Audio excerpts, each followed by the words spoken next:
High, আমি নেহা আর চলে এসেছি আরেকটা মিনি ভ্লগ নিয়ে। সেই দিন ছিল 15ই জুন আর আমাদের থিয়েটারের শো ছিল তপন থিয়েটার কলকাতায়। তো আমরা যাচ্ছিলাম আর যেতে যেতে এত দূর রাস্তা, মাঝখানে তো একটুখানি চা খেতে দাঁড়াতেই হয়, কারণ চা তো আমাদের ইমোশন। আর থিয়েটার করতে গিয়ে বারবার চা খাবো না, এটা তো হয় না। ওই দেখো, ওই বলতে বলতে আবার চা নিয়েছি। যাই হোক, তারপর আমরা পৌঁছে গেছিলাম বেশ অনেকটা আগেই, তাই মেকআপ রুমে ঢুকে বসে একটু ন্যাকামি করছিলাম। ইতিমধ্যেই দেখলাম কেউ একটা চকলেট ধরিয়ে দিয়ে চলে গেছে, তো ভাবলাম চলো চকলেটটাও খেয়ে নেওয়া যাক। এদিকে মেকআপ করতে শুরু করেছি, আর ওই যে পিছনে দেখতে পাচ্ছ আরও অনেকে, তারা সব ড্রেস করছে, মেকআপ করছে, আর আমরাও করছি। এই করতে করতে শোয়ের সময় এগিয়ে এলো। তারপর দেখলাম আমাকে বুড়ি করবার পর আরও একজনের সেই একই মেকআপ হচ্ছে, তাকে বুড়ো করা হচ্ছে। অ্যাকচুয়ালি আমাদের নাটকটার নামই হচ্ছে বুড়ো হওয়ার ওষুধ, আর আমাদের দলের ভীষণ ভীষণ জনপ্রিয় একটি নাটক। আর এখানে দেখতে পাচ্ছ সেট লাগানো হচ্ছে, মানে স্টেজটা তৈরি করার যে কাজ টাজগুলো থাকে সেটাই হচ্ছে। সেখানেও আমি গিয়ে ওই ঢংই করছি, কারণ সেখানে আমার খুব একটা কিছু কাজবাজ ছিল না, সেই কারণে। তারপর আর কি, তারপর নাটক শুরু হলো। আমাদের শো টাইম ছিল সন্ধ্যে 7টা। এই যে নাটক চলছে।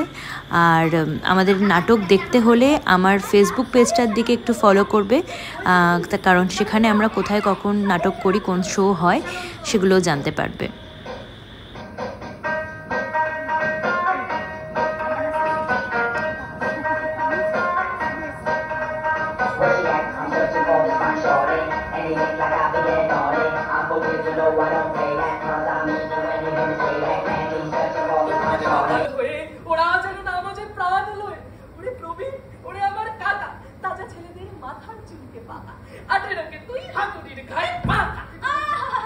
গোটা নাটকের ভিডিও তো এখানে দেওয়া তো পসিবল না মিনি ভ্লগে, কিন্তু নাটক দেখতে অবশ্যই এসো যারা যারা আসবে মনে করবে।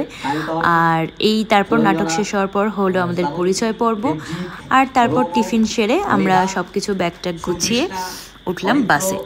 আর এটা হচ্ছে সব থেকে বেশি মজার একটা পার্ট, যে নাটক শেষ হওয়ার পরে আমরা যখন সবাই খুব ক্লান্ত অথচ খুব খুশি যে সুন্দর করে নাটকটা হলো, সেই সময় আমরা বিভৎস গান চালিয়ে নাচতে থাকি নিজেদের মতো। আর তারপর বাড়ি এসে একটু মন খারাপ তো হয়ই, কারণ সারাটা দিন দলের সবার সঙ্গে কাটিয়ে বাড়ি এসে যখন গভীর রাত্রে যখন বাড়ি আসি, তখন একটু মনটা তো খারাপ হয় একা একা। আর ব্লগটা কেমন লাগলো অবশ্যই জানিও। আজকে টাটা।